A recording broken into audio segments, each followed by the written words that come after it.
Gusto mo bang malaman kung paano ka magugustuhan ng mga babae? Wala ka pa rin ba napapasagot sa mga babae? Lagi ka bang natuturto at natutulala kapag kaharap mo na ang babaeng gusto mo? Sa video na ito, pag-usapan natin ang mga sikreto kung paano ka magkakaroon ng girlfriend nang walang kahirap-hirap, kaya tapusin mo ang panonood ng video na ito. Pero bago tayo magsimula, i-hit mo muna ang subscribe, like, at share button para lagi kang updated sa mga videos na tulad nito. Kung gusto mo din ma-shoutout ay mag-comment ka lang at isasama kita sa mga susunod na videos ko. Simulan natin sa tip number 1. Tanungin mo ang iyong sarili. Unang-unang dapat gawin ay tanungin mo muna ang sarili mo kung bakit mo gustong magkaroon ng girlfriend, honey, sweetheart, love life o syota. Didiretsuhin na kita na kung ang habol mo lang sa kanila ay libido o libog, aba, magsarili ka na lang dahil hindi ginawa ang mga babae para maging parausan ng mga katulad mong manyakis. Tandaan mo na ang babae ay iniingatan, inaalagaan, iniintindi, nirerespeto at minamahal katulad ng pagmamahal mo sa nanay mo at kapatid mong babae. Pero kung ang balak mo ay maganda at nasa tama kang lugar, oras at panahon, ang babae na para sa iyo ay kusang ibibigay ni Lord. Relax lang. Kaya nga tayo manliligaw para malaman natin kung para sa atin ba o komportable ba siyang kasama mo. Yung magpapaligaya sa iyo at hindi magbibigay ng sakit ng ulo. Alam kong naghahangad ng iba sa atin ng maganda, sexy, cute, mayaman at mabait. Pero di lahat ng magagandang babae ay maganda rin ang ugali. At hindi rin lahat ng pangit ay may magandang ugali. Nasa sayo na yan kung paano mo ito tutuklasin, kaya be wise sa pagpili ng babae. Tip number 2. Mirror, mirror on the wall. Pangalawang dapat gawin ay tingnan ang sarili sa salamin. Kumbaga sa negosyo, ito ang iyong magiging kapital para mapasagot ang isang babae.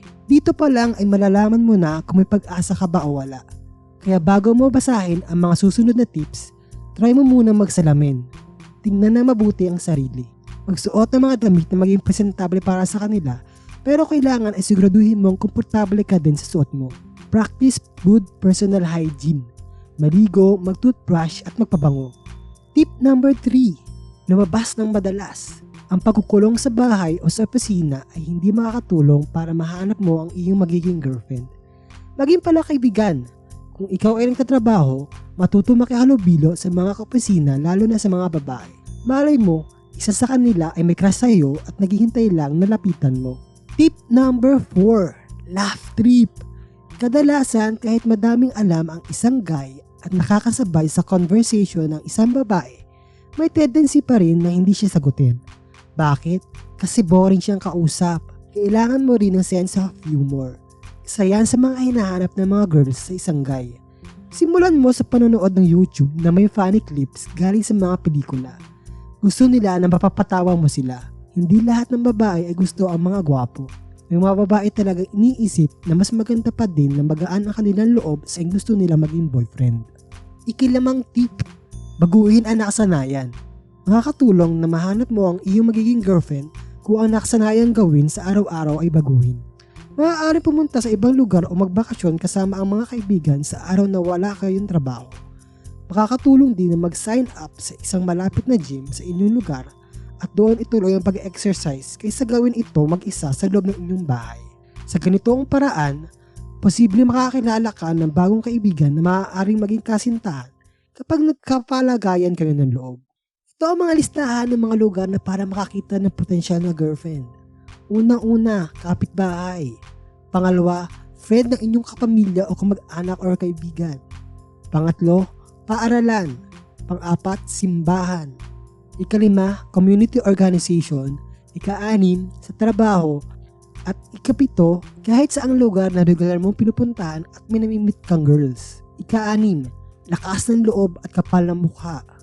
Lakas ng loob at kapal ng mukha. Lakas ng loob at kapal ng mukha. Baliwala ang lahat ng ito kung torpe ka. Itanong mo muna sa sarili mo kung bilog na ba ang utot mo. Hindi biro sa isang ordinary guy na mapaibig ang isang campus crush o di kaya isang top model. Madaming guys ang nai-intimidate sa isang girl lalo na kung ubod ito ng ganda. Pinangungunahan kasi sila ng takot at kaba Kasi alam nilang matindi ang requirements para mapaibig ang mga ito. Kailangan ng matinding kumpiyansa sa sarili at todong kapal ng muka. Ihanda rin ang sarili kapag nabasted ka. Maaaring may pera ka, may itsura ka, may muscle ka, may ginunto ang kalooban ka, o may mga trophy at plaka ka. Pero kung wala ka nitong dalawang bagay na ito, mas mabuti pang ipanata mo na lang na magiging celebrate ka sa buong buhay mo. Kahit 21st century na tayo, kailangan mo ring ikaw ang mag-initiate dahil ikaw ang lalaki. At iyan ang mga tips natin para magkaroon ka ng girlfriend ng walang kahirap-hirap. Kung nagustuhan mo ang video na ito, huwag mo kakalimutang i-hit ang subscribe, like, at share button para lagi kang updated sa mga latest videos ko. At maraming salamat sa panonood ng video na ito.